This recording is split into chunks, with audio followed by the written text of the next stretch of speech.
Tribuners, saya Vivin Maidarina, tergabung dalam rubrik traveling. Kali ini saya ingin berbagi cerita tentang pendakian ke Gunung Arjuna.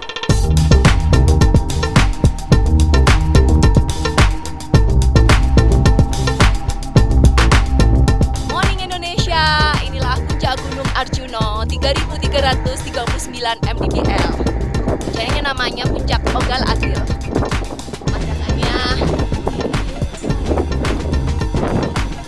Lokasinya tidak jauh, masih di sekitaran Jawa Timur saja.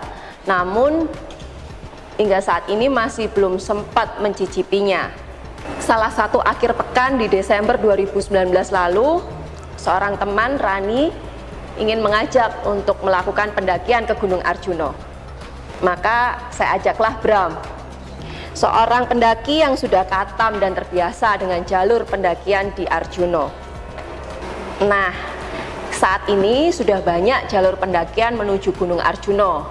Salah satunya yang menarik adalah lewat situs candi-candi, yaitu jalur Purwosari.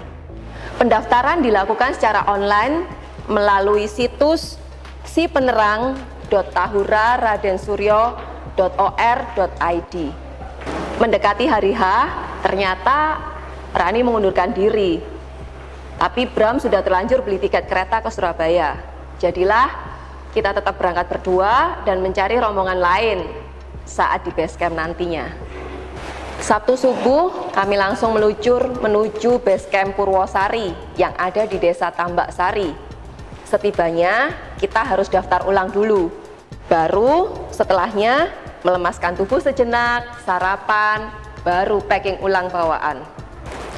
Dari gerbang masuk melewati perkebunan. Tidak lama akan ketemu pos parkiran terakhir untuk sepeda motor. Karena memulai perjalanan pukul 9 pagi saat matahari sudah mulai naik, efeknya baru jalan bentar sudah gobyos. Bapak yang berjaga di pos parkiran sempat menyapa. Mbaknya sehat, mungkin beliau terlalu khawatir melihat keringat yang sudah sejagung-jagung ini. Rencana akan bermalam di pos 7, Jawa Dwipa. Jalur Purwosari ini posnya banyak dan cukup panjang. Semoga keburu untuk tiba bermalam di sana. Banyak yang percaya bahwa jalur ini merupakan jalur mistis karena banyaknya situs candi, batu, arca sebagai jejak peninggalan sejarah, dan juga masih sering digunakan sebagai tempat persemedian yang seringkali menyisakan aroma dupa selama perjalanan. Buat kami sih lebih menikmati perjalanan sejarah dan budaya Nusantara, bukan meremehkan, namun juga tidak perlu khawatir yang berlebihan selama kita bersikap baik dengan semesta. Pergi dengan tidak banyak rombongan, ada enaknya juga.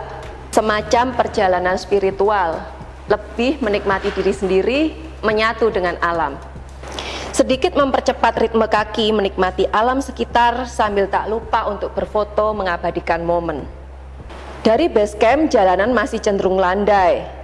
Setelah menembus hutan pinus lebih kurang 1 jam, sampailah di pos 1, Gua Ontobugo. Berupa cerukan bebatuan. Di depannya terdapat bangunan dengan arsitektur Jawa semacam pendopo yang biasa digunakan sebagai tempat istirahat. Menurut kepercayaan masyarakat setempat, penamaan gua ini diambil dari tokoh pewayangan bernama Sang Hyang Antaboga atau Sang Naga Sesa, dewa penguasa bumi yang berwujud seperti ular naga.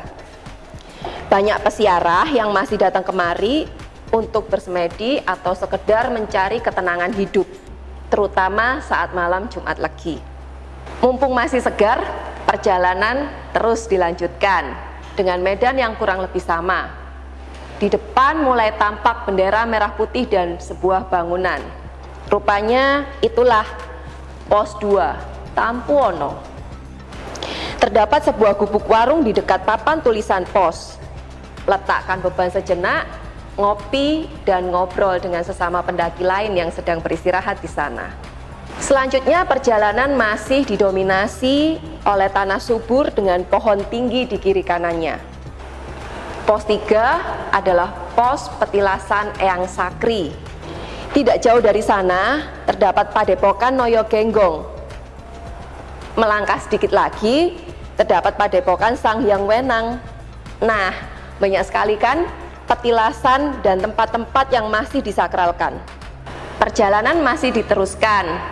Jalanan cenderung terus menanjak dengan pohon-pohon tinggi yang masih mengayomi dari terik matahari siang itu. Kali ini cukup panjang untuk mencapai pos 4, pos Eyang Semar. Konon katanya tempat ini merupakan tempat moksa atau hilangnya Eyang Semar, sang penasehat Raden Arjuna. Di sana akan tampak arca berselimut kain putih yang dipercaya sebagai perwujudan Eyang Semar itu. Lantai bermarmer menjadi alas dari arca tersebut. Sepertinya tempat ini masih sering digunakan sebagai ritual untuk semedi dan bertapa. Dan di setiap situs-situs candi atau arca seperti ini terdapat tulisan dilarang untuk gaduh, sehingga kita dilarang untuk berteriak ataupun membunyikan musik keras-keras. Perut mulai lapar tapi masih tanggung. Pos 5 Mangkutoromo adalah pos yang ideal untuk beristirahat, makan, sekaligus menimba air nanti, karena sumber air ada di sana.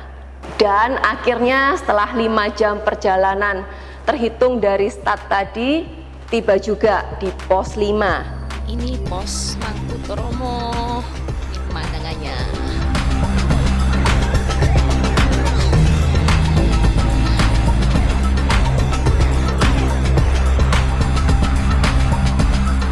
Berderet pohon-pohon tinggi seolah menjadi gerbang pos ini.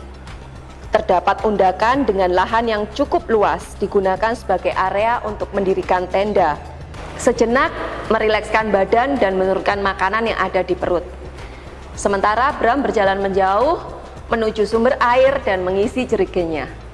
Langkah sedikit melambat, tapi tak lama terdapat beberapa deret arca berjajar di tengah jalur pendakian. Seolah kejutan tiada henti. Bahkan sampai di ketinggian ini masih saja terdapat situs-situs berserakan dengan cantik. Jalur berikutnya adalah jalur undakan yang membawa ke Candi Sepilar di ketinggian 2425 mdpl. Inilah pos 6.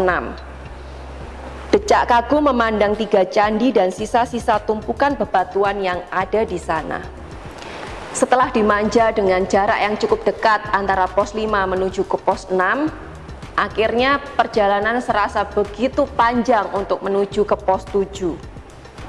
Berharap sebelum gelap benar-benar sudah tiba di pos 7 dan siap mendirikan tenda. Tanpa disadari, ucapan adalah doa. Jadi kami tepat tiba pukul 5:30 di pos 7, Jawa Dwipa. Lahan terbuka yang begitu luas dikelilingi dengan pepohonan tinggi. Kawasan ini masuk dalam area alas Lalijiwo, hutan yang dipercaya cukup mistis, sehingga beberapa pendaki tidak suka bermalam di sini dan memilih lanjut ke Pelawangan. Oh ya, salah satu pantangan untuk mendaki Gunung Arjuna adalah dilarang memakai aksesoris atau baju berwarna merah, sehingga ransel kesayangan ini harus ditutup dengan cover warna lain. Nah, selama di area alas Lalijiwo ini disarankan juga untuk tidak bengong, karena jiwa kita mudah terbawa dan jadi linglung. Beberapa gunung memang punya sisi mitos dan mistisnya tersendiri, namun bukan berarti menghalangi keinginan untuk mencicipi keindahan alamnya. Selama kita menjaga sikap, pikiran dan hati, semuanya pasti akan baik-baik saja. Di area pos 7 sudah ada tetangga yang sudah siap mendirikan tenda. Letakkan beban, tarik nafas sejenak, bongkar bawaan dan pasang tenda. Tak lupa segera berganti baju hangat biar nggak masuk angin, karena udah gobios keringat selama perjalanan. Membuat minuman hangat terlebih dahulu, baru gelar bahan makanan, kemudian memasak. Sayuran segar dicampur potongan ham dan telur dadar. Tetangga juga sedang masak, jadilah saling tebar aroma nikmat malam ini. Saling menyapa dan bercerita sambil menikmati makan malam. Sebelum tidur, Packing sejenak di tas kecil untuk persiapan muncak besok harinya. Air mineral, kamera, serta snack-snack yang siap dibawa. Alarm berbunyi, saatnya bangun pagi. Aroma kopi sudah menyapa, siap untuk melakukan perjalanan pagi ini. Langit masih gelap saat itu. Dari awal sudah dihajar dengan tanjakan-tanjakan. Sampai matahari muncul bersemu jingga pun, puncak masih belum kelihatan. Saat langit mulai terang, memasuki savana yang penuh dengan ilalang cukup tinggi. Namun warnanya begitu menarik, sebagian hijau, sebagian kuning. Berikutnya masih ada pohon-pohon tinggi dan beberapa pohon tumbang. Inilah bonusnya, foto-foto selama perjalanan.